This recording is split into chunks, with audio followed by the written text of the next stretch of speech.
Vamos retomar então a nossa série de estudos. Nós estamos estudando a Confissão de Fé de Westminster. Pastor, eu pensei que na quinta-feira era dia do estudo bíblico, mas está estudando Confissão de Fé?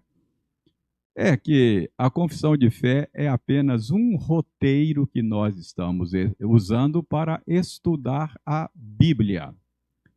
A Confissão de Fé organizou o conteúdo bíblico em tópicos. Nós já sabemos que a Bíblia não foi escrita de maneira tópica, não é? Você quer saber, por exemplo, hoje nós vamos estudar sobre adoção. Você não tem lá um índice na Bíblia, adoção, página tal, vou lá para entender esse assunto. Justificação, página tal. Não, não é assim. A Bíblia foi escrita de outra maneira. Ela não está organizada de maneira tópica. Então, lá no século XVII, irmãos nossos da nossa tradição reformada organizou o conteúdo bíblico de maneira tópica para nós. Então, graças a Deus por isso, facilita o nosso estudo do conteúdo da Bíblia, não é verdade? Então, nós estamos usando a confissão de fé para estudar a Bíblia. O tema desta série, que já tem algum tempo, o tema desta série é Nossa Fé Comum. Por que a gente deu esse tema, Nossa Fé Comum? É porque esse documento do século XVII, ele é um dos símbolos de fé da nossa igreja, a Igreja Presbiteriana do Brasil. A Igreja Presbiteriana do Brasil subscreve esse documento como uma boa exposição do ensino da Bíblia. E é um documento que explica a fé presbiteriana.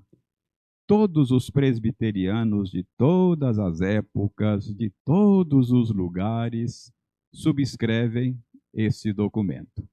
Então, nossa fé comum quer dizer que é a fé que une os presbiterianos.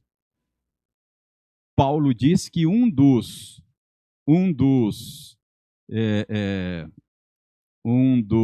elementos, não é essa palavra que eu estou procurando, elementos, mas um dos pontos de unidade da igreja é uma só fé.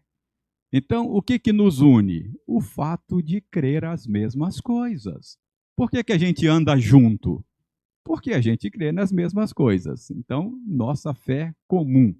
Ou seja, são verdades que unem os presbiterianos. Nós já estudamos 11 capítulos. Já estudamos 11 capítulos da Confissão de Fé. Olha quanto que nós já caminhamos aí, não é? Hoje nós vamos começar a olhar para o capítulo 12. Quem se lembra, capítulo 11 nós terminamos na semana passada. Gastamos muito tempo porque era um capítulo com muitos parágrafos. Do que tratou o capítulo 11? Você se lembra? Da justificação.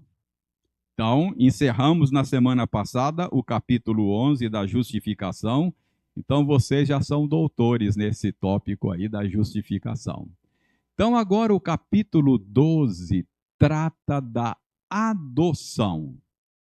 Diferentemente do capítulo 11, esse aqui é bem curtinho. Ele só tem um parágrafo. Aí está a metade do parágrafo. Vocês notem que o que está aí termina com reticências. Isso é um indicativo de que tem mais coisas aí nesse parágrafo. Então, como é que esses nossos irmãos do século XVII articularam essa doutrina? A doutrina da adoção. Então, eles articularam da seguinte maneira, só a primeira parte está aí.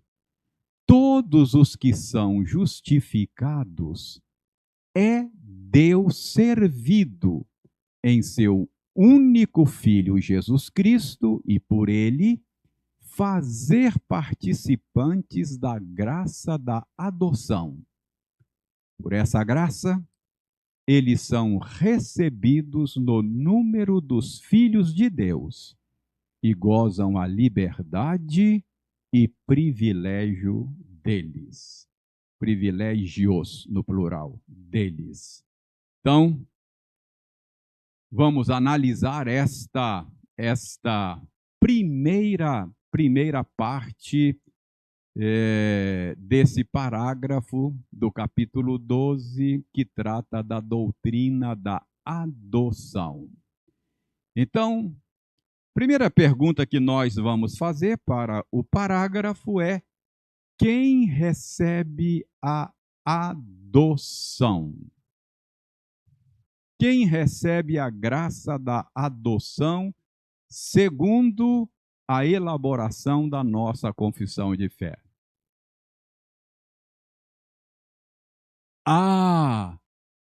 Todos os que são justificados recebem a graça da adoção. Mas espera aí. É por meio desta graça da adoção que nós nos tornamos filhos de Deus. Mas não são todas as pessoas filhas de Deus? Não são todos os seres humanos filhos de Deus, considerando que todos foram criados por Deus e foram criados segundo a imagem e semelhança de Deus? Por que é que os nossos antepassados na fé, os puritanos lá da Inglaterra no século XVII, disseram que os que recebem a graça da adoção são aqueles que são justificados? Então está subentendido que os que não são justificados não recebem a graça da adoção. E aí, como é que a gente desata este nó?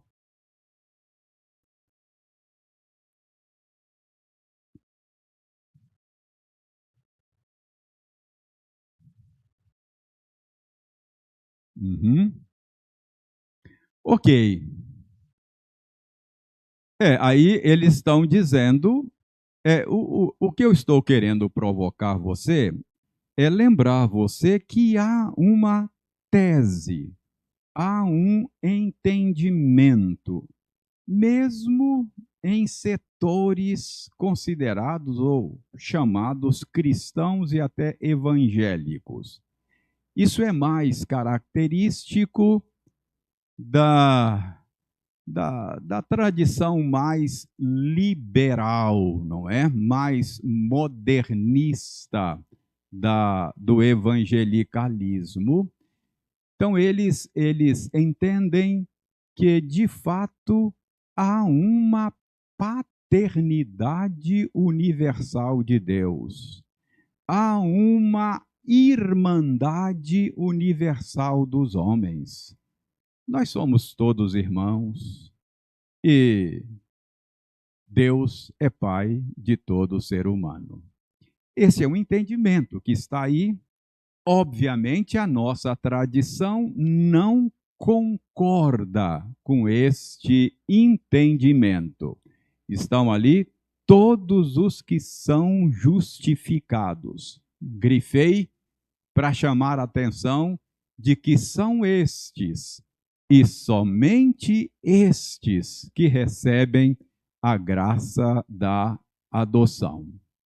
Irmãos, embora todos os seres humanos tenham sido criados por Deus e devam sua existência a Ele, o entendimento da nossa tradição, com base na Escritura, é que somente os justificados são filhos de Deus no sentido espiritual. Preste bem atenção. Há um sentido que a gente até poderia dizer que há uma paternidade universal de Deus, se nós considerarmos que ele é o Criador de todas as coisas e de todos os seres humanos, ele é o mantenedor, não é?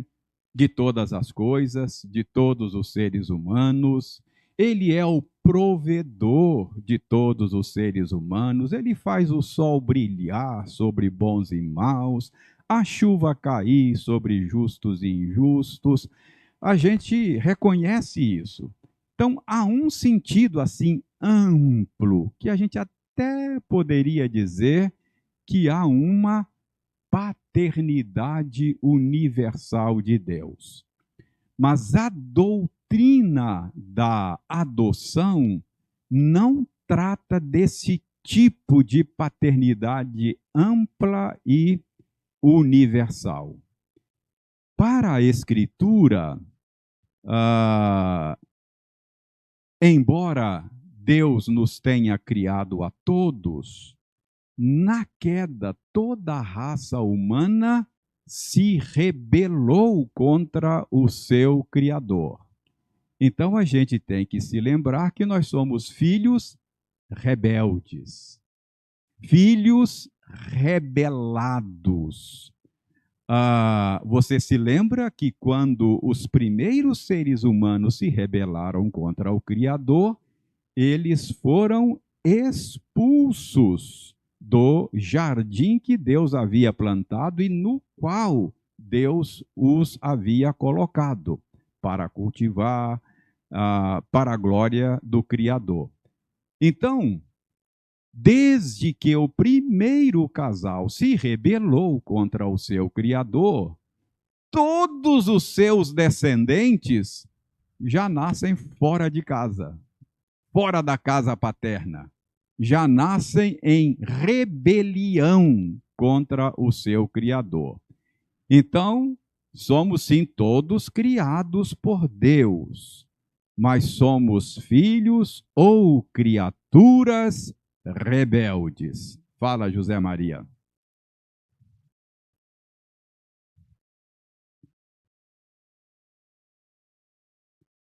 Essa é uma terminologia que alguns usam, e acho que é uma boa terminologia, um bom recurso para fazer essa distinção.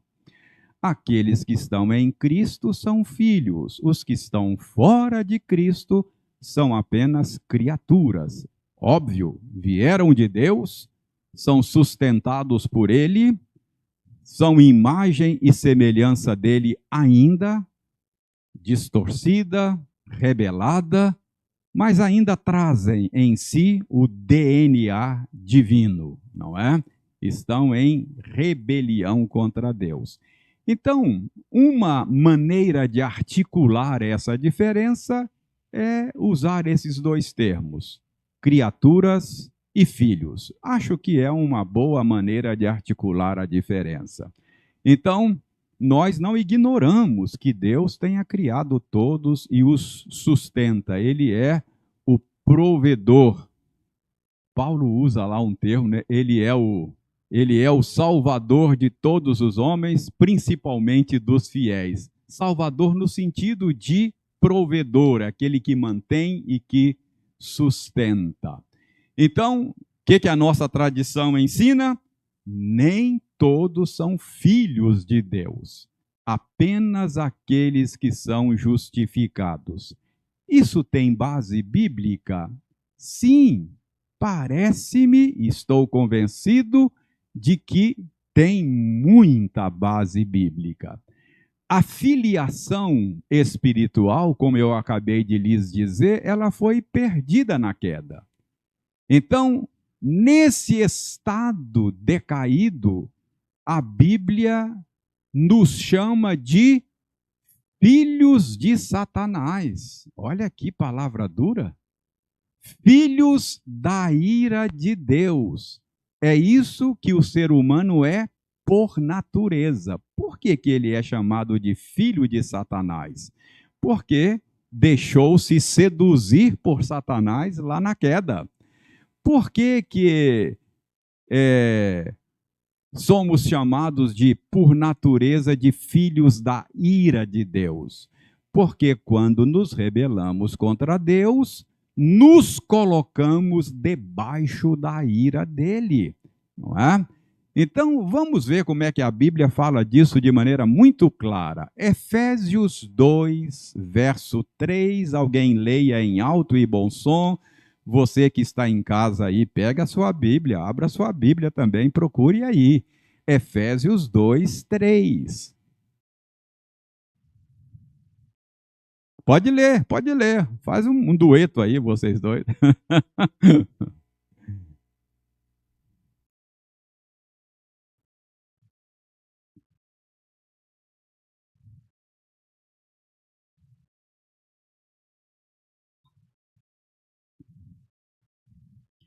Paulo está usando o pronome pessoal na primeira pessoa do plural, não é? Nós. Então, os seus leitores e ele se inclui. Então, ele está falando de crentes.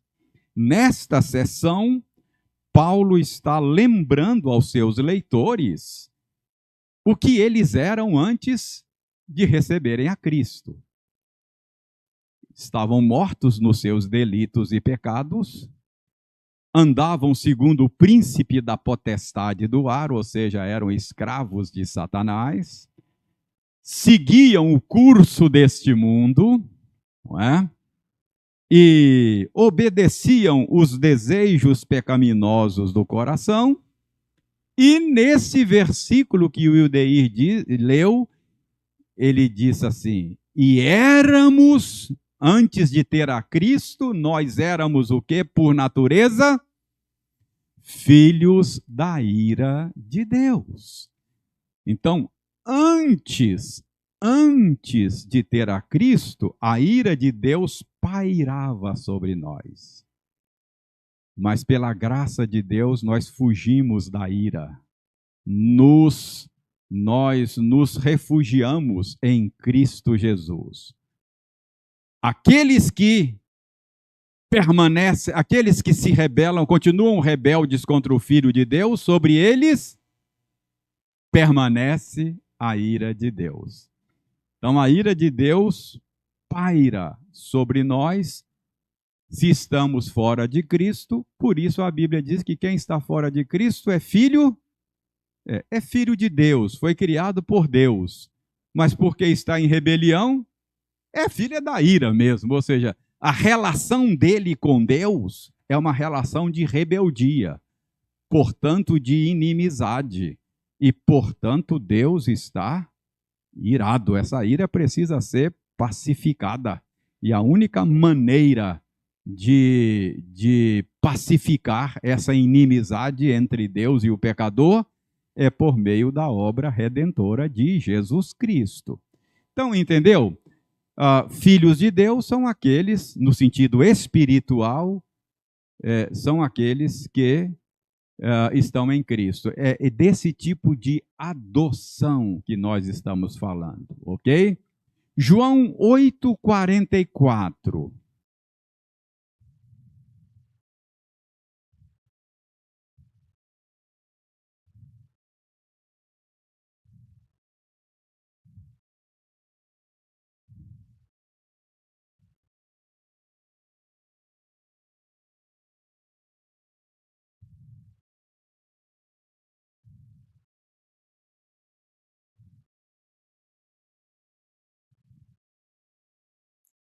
Ângela, estas palavras duras de Jesus, dirigida aos seus concidadãos, não é?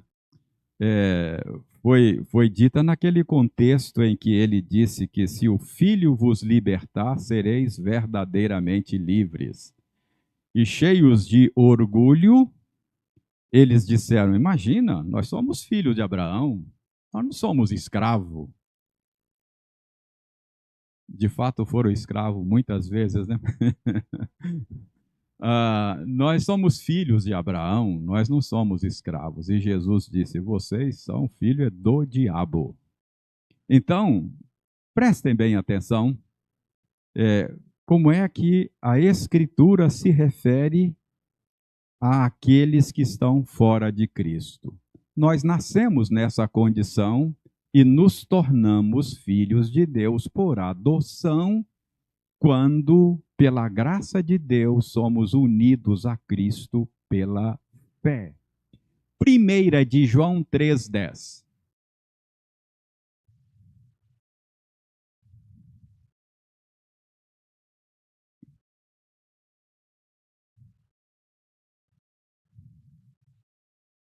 Mais uma vez a terminologia filhos de Deus, filhos do diabo.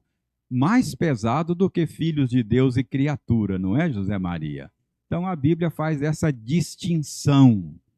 Logo, a gente conclui que os nossos irmãos que elaboraram a confissão de fé e que articularam desta maneira a doutrina da adoção, têm muita razão bíblica para fazer essa afirmação.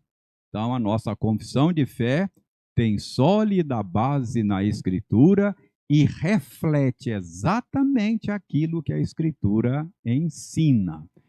Então, todos os que são justificados, estes recebem a graça da adoção.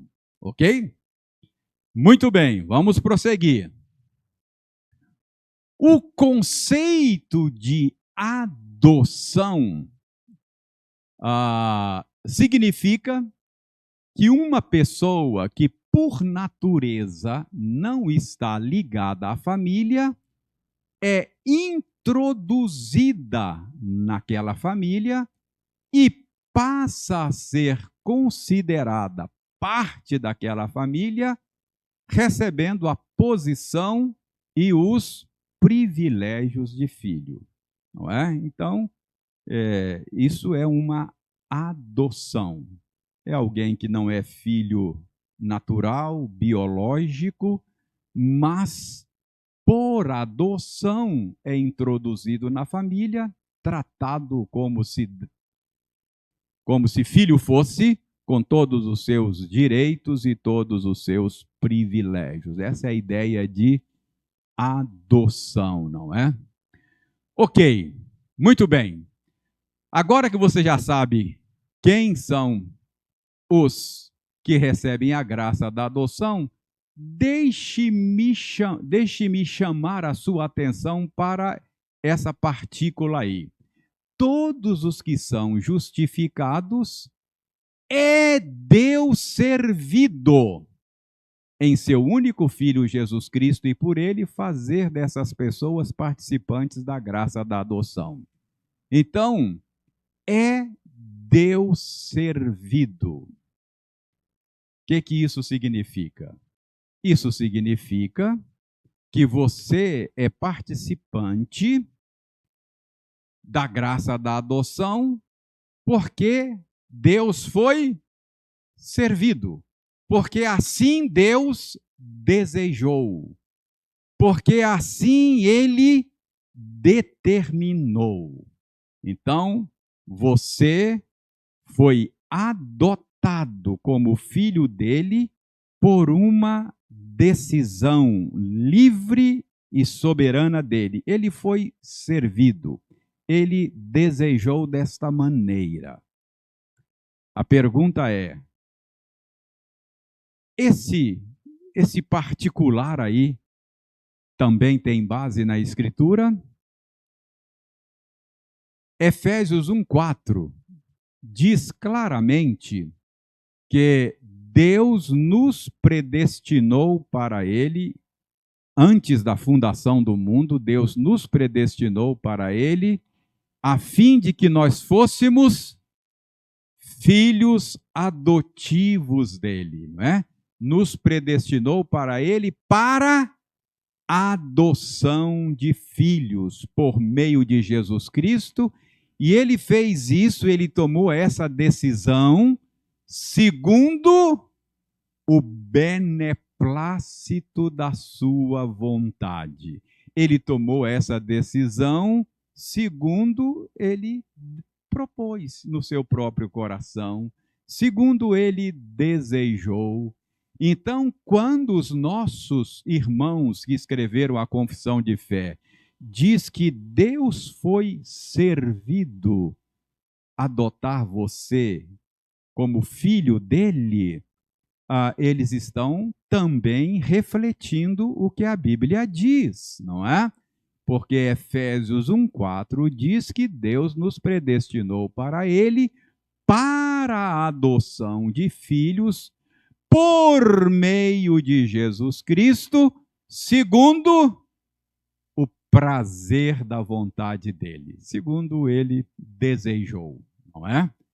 Então, todos os que são justificados, é Deus servido em seu único Filho, olha, foi por meio de Jesus Cristo, é por causa da nossa união com Ele que nós nos tornamos filhos adotivos de Deus. Tranquilo até aqui? Podemos prosseguir? Então, veja bem, como é que você se torna um filho de Deus ou uma filha de Deus? Sendo unido ou unida a Jesus Cristo.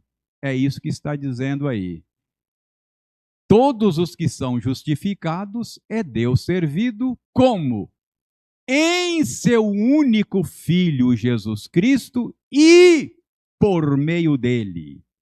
Então você se torna filho de Deus por causa da sua união com Cristo, não é? Isso faz de você um filho de Deus. Quero chamar a atenção sua para Aliás, antes, vamos olhar esses textos. Nós vimos que Deus planejou a nossa adoção antes da fundação do mundo. Agora, o que ele planejou, ou conforme ele planejou, ele realizou na história. Olhem, por favor, Gálatas 4, versos 4 e 5.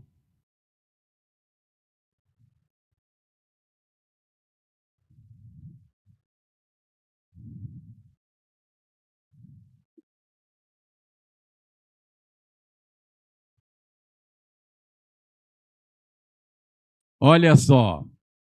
Antes da fundação do mundo, Deus decidiu fazer de você um filho dele. Agora, no tempo, na história, na plenitude do tempo, no tempo preparado por Deus mesmo, ele enviou o seu filho. Para quê? Dentre outras as coisas, para que você fosse adotado nele e por meio dele como filho de Deus, não é? Está me ocorrendo aqui uma passagem bíblica, lá em Romanos 8, você não precisa abrir, você conhece, mas lá Paulo diz que Deus nos predestinou para que nós fôssemos feitos conforme a imagem do seu Filho, a fim de que ele, o Filho de Deus, Jesus Cristo, fosse o primogênito dentre muitos irmãos.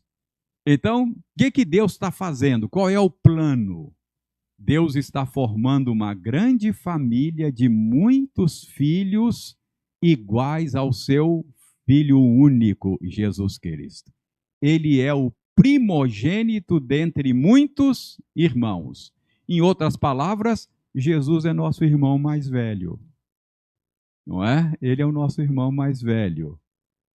Por causa da nossa união com ele, nós também somos filhos de Deus, ok?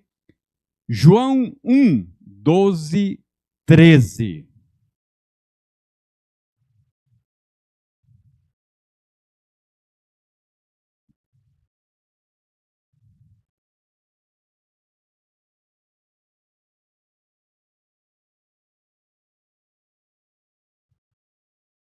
Olha só, Cleonice. O verso anterior diz que Jesus Cristo veio para os que eram seus e os seus não o receberam, não é? Mas a todos quantos receberam, deu-lhes o poder de serem feitos. Quem é feito filho de Deus? Aqueles que recebem a Jesus, não é? E aí fica mais claro ainda. A saber, quem são esses? A saber, os que creem no seu nome. Esses são nascidos na família de Deus, não é? Você se torna parte da família de Deus por esse seu segundo nascimento. É o seu nascer de novo, nascer da água e do Espírito. É o novo nascimento que insere você na família de Deus. Então, conforme o Senhor Deus idealizou, planejou, desejou antes da fundação do mundo, ele está fazendo na história. Esses textos deixam claro para nós isso, ok? Então, como é que você se torna filho de Deus? Por meio da fé em Jesus Cristo. Quando você é unido a Cristo, você se torna filho de Deus e é inserido na família dele.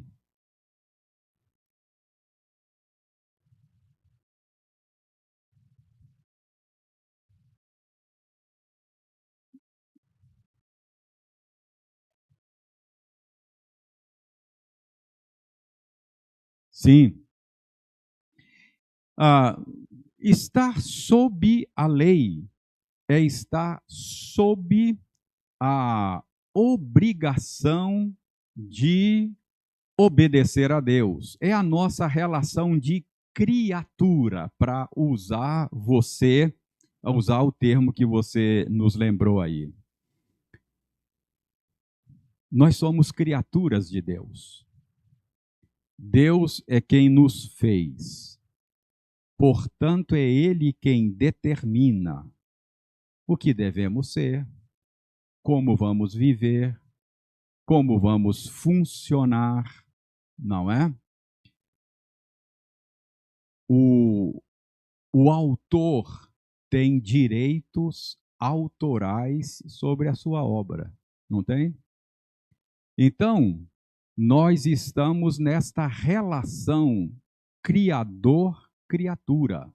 E uma das implicações desta relação é que ele tem direitos sobre mim.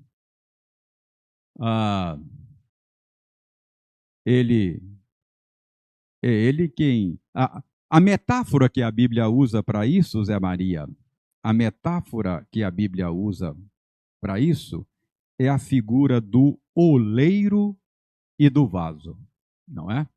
Eu sou o vaso e ele é o oleiro. E a Bíblia diz: o oleiro tem direitos autorais sobre o vaso. Ele pega lá o barro e fala assim: eu vou fazer um vaso aqui com propósito ornamental. Ele vai servir para enfeitar a minha sala. Aí vai lá e faz. Aí ele pega do mesmo barro e fala assim: agora vou fazer um vaso utensílio de cozinha. Aí ele faz um vaso com utensílio de cozinha. Põe lá. Aí ele pega o mesmo barro, fala: eu vou fazer agora um vaso que vai servir de lixeira. Lixeira, vai guardar o lixo. Aí faz a vasilha, entendeu? E o vaso não pode falar pro oleiro: não, eu não quero ser lixeira, eu quero ser eu quero ser vaso ornamental. Então, entender essa relação com o Senhor, primeiro, tem que me levar a dizer quem eu sou e onde eu estou é bom e eu não quero outra coisa. Então, entender que Deus me projetou com um propósito específico. Agora, além disso, Deus é um ser moral, vivemos num mundo moral e ele nos fez seres morais, não é? Então, por que é que, por que é que, por que é que eu devo falar a verdade e não trapacear e não enganar? Porque Deus determinou que esse é o certo. Deus é a verdade. O mundo de Deus foi projetado para funcionar com a verdade. Deus abomina o fraudulento, não é? Então eu estou sob a lei de Deus. Eu tenho que funcionar conforme ele determinou. E, se eu me rebelo contra a lei de Deus, vai dar ruim. O jeito de Deus é sempre melhor do que o meu. Acontece que todos nós somos quebradores da lei, não é? E você se coloca debaixo da lei de duas maneiras, pelo menos. Eu estou debaixo da lei no sentido preceitual, ou seja, eu estou debaixo da obrigação de obedecer à lei. Então, eu estou debaixo da lei no sentido preceitual.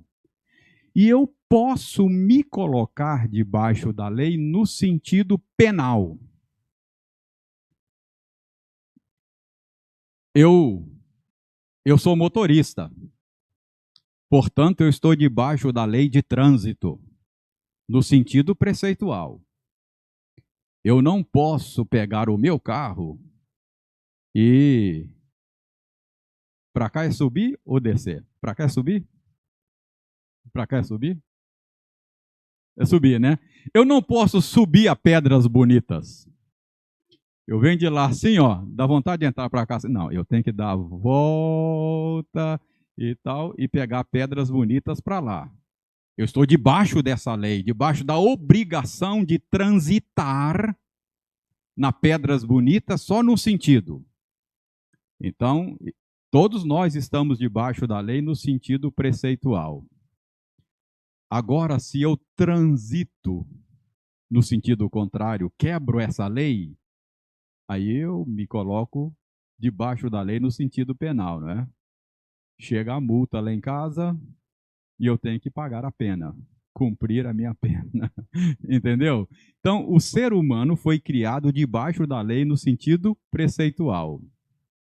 Só que por rebelar-se contra Deus, ele se colocou também debaixo da lei no sentido penal. E é pena de morte, caboclo. O negócio não é fácil, não, não é? Ah, pecado é coisa grave. A alma que pecar, esta morrerá.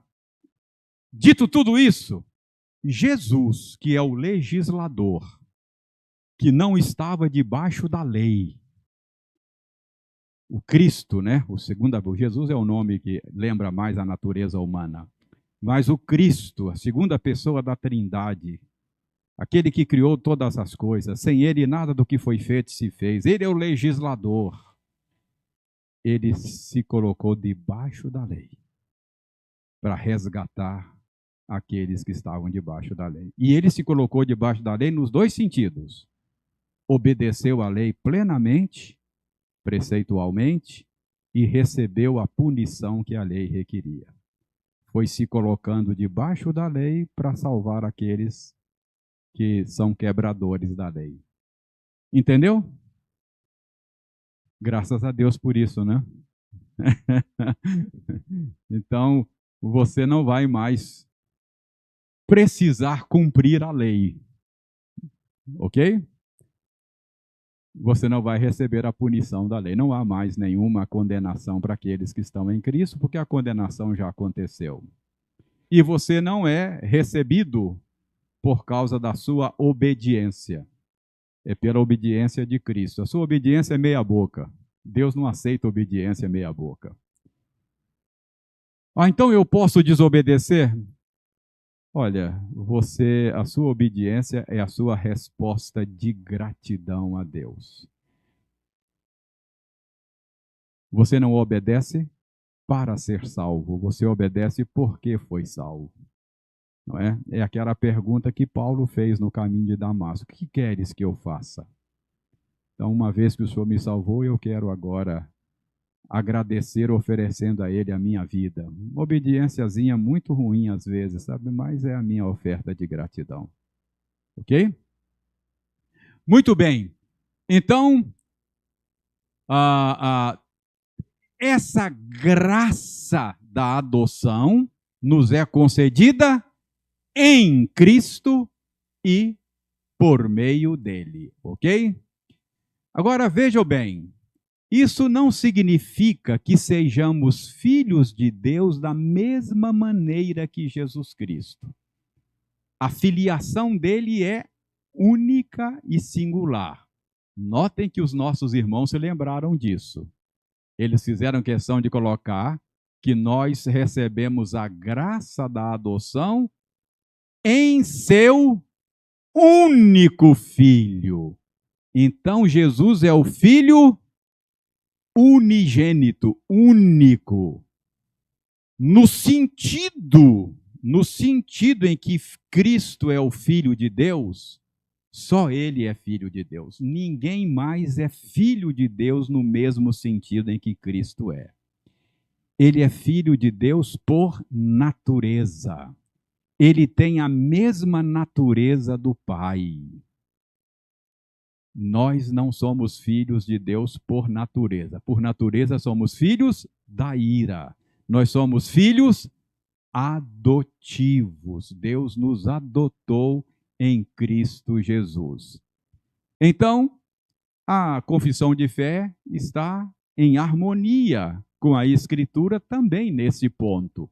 Lembrando que a filiação de Cristo não é da mesma natureza da nossa filiação. Então, nós somos filhos no sentido diferente do sentido em que Jesus é filho de Deus. Por isso é que a Bíblia diz que ele é único, unigênito, não é? Há um sentido em que Deus tem muitos filhos. Há outro sentido em que ele tem um único filho. Não é no mesmo sentido. Isso tem que ficar claro, ok? Agora veja bem. Por essa graça, isto é, pela graça da adoção, os que foram justificados são recebidos no número dos filhos de Deus e gozam a liberdade e privilégios dos filhos de Deus. Então, quais são as bênçãos resultantes da nossa adoção? Liberdade e privilégio. Preste bem atenção. Na justificação, que é um conceito jurídico, na justificação, Deus nos declara justos por causa de Cristo, com base no que ele fez. Então, na justificação, nós recebemos do reto juiz do universo um veredito favorável. Isso dá a nós liberdade, não dá? Imagina você diante do tribunal de Deus, o reto juiz do universo, e ouvir dele: já não há mais nenhuma condenação para você. Uau! Romanos 8:1. Essa é uma das maiores alegrias, não é? Romanos 5:1 diz: justificados, pois, mediante a fé, temos paz com Deus. Cuidado, não está falando da paz de Deus. É claro, a gente experimenta a paz de Deus que excede todo o entendimento, mas não é nesse texto que fala. Aí é paz com Deus. É uma mudança relacional. Antes eu era culpado. um juiz reto diante de um réu culpado, se um juiz é reto, justo, não subornável, o réu é culpado, o único resultado possível é condenação. Então, esse juiz é contra mim. Ele tem motivos para ser contra mim. Agora, uma vez justificados com base no que Cristo fez, nós temos paz com Deus. Foi uma mudança no relacionamento. Ele não tem mais motivos para me condenar. Ele não é mais contra mim. Não é? A Bíblia usa uma outra figura, uma outra linguagem, não é a linguagem jurídica, mas é uma linguagem contábil. A Bíblia diz que quando Cristo morreu, ele cancelou um escrito de dívida que era contra nós. A ideia é mais ou menos o seguinte: o sujeito vai lá na vendinha, compra e manda pendurar lá, até na caderneta, não é? Aí põe lá na caderneta lá, vai anotando. Então, o dono da venda é o credor, eu sou o devedor. Então, lá na venda tem um escrito de dívida que é contra mim, não é? Aí chega no final do mês, o dinheiro não deu, aí eu começo a passar na outra rua, né? Que eu não quero encontrar com o meu credor. Não é? Eu passo na outra rua porque eu fico com vergonha, né? Eu fujo dele. Aí o Zé Maria vai lá na venda e fala: ó, vim aqui que eu vim pagar a dívida do pastor. Cancela aí o escrito de dívida contra ele. Eu não preciso mais fugir do meu credor, não é? Então, era um escrito de dívida que era contra mim. A minha relação com Deus estava prejudicada. Até que Cristo cancelou o escrito de dívida. Então, agora eu não preciso mais fugir de Deus. Eu tenho liberdade na presença dele.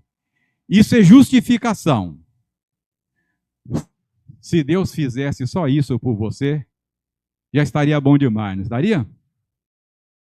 Não é? Quer dizer, você não tem mais motivo para fugir dele, mas também não tem nenhum privilégio diante dele, né? Agora imagine que esse juiz, além de justificar você, adotasse você. Pô, vai lá para casa agora, eu vou ser seu pai. Percebe? É uma mudança relacional. Então, os justificados já seria uma alegria muito grande. Mas, além de ser justificado, você é adotado. Agora você tem também, não apenas liberdade, mas privilégios. Não é? Privilégios. Então, veja bem, além da liberdade e da justificação, Deus nos oferece em Cristo os privilégios da adoção. Gente, já pensou? O tipo de relacionamento que você tem com o reto juiz do universo, com o Senhor do universo. Privilégios e liberdade. Uma das coisas, nós vamos ver, vamos terminar aqui, que já passou do tempo, mas uma das coisas nós vamos ver, consequência da nossa adoção, é que você tem acesso ao trono da graça. Se você, talvez nessa época da eleição, talvez você consiga uma audiência com o prefeito, talvez ele receba você lá, não é? Ou então, com o governador, já é mais difícil conseguir uma audiência, né? Talvez ele, se você tiver um conchavo lá e tal, talvez você consiga falar com o assessor dele. O assessor dele recebe você lá. Presidente da República já fica mais difícil, né? Nem quer. ter acesso ao presidente é mais complicado. Já parou para pensar nisso? Não é? Por ser filho, você tem o privilégio de entrar na sala do trono do Rei do Universo e falar com ele? Gente, isso é pouco ou quer mais? Isso é tremendo, isso é tremendo. Isso é um privilégio, não é? Você entra assim até sem bater na porta, né? Não é assim, o filho do presidente da República não precisa bater na porta do gabinete dele, já entra, né? Não é assim, o Fabrício? O filho do comandante lá no batalhão, passa pelo guarda da porta, não passa, o filho? Nem precisa pedir licença, né? Não, esse aqui é o filho do comandante, não é? É mais ou menos isso que eu quero mostrar, não é? A justificação lhe dá uma liberdade, você não precisa mais fugir dele, mas a adoção conecta o seu coração com o coração de Deus. Tá? Essa é uma bênção maravilhosa, não é?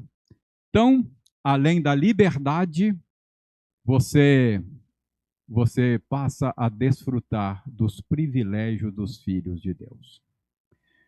Foi só metade do parágrafo, tá? Quais são os privilégios da adoção? Próxima quinta a gente vai conversar sobre os privilégios, tá? Só vimos que você tem, além de liberdade, tem privilégios. Eu já adiantei aqui um dos privilégios, que é a bênção da oração, não é?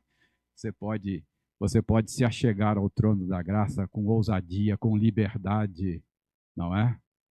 E saber que vai ser recebido e ouvido, não é? Isso é uma experiência tremenda. Quem está fora de Cristo não desfruta disso. Tá? Só em Cristo. Eu sou o caminho, a verdade e a vida. Ninguém vem ao Pai a não ser por mim. Você não tem acesso a Deus se você não estiver unido a Cristo. Entendeu? Mas nós vamos ver na próxima aula os privilégios da adoção.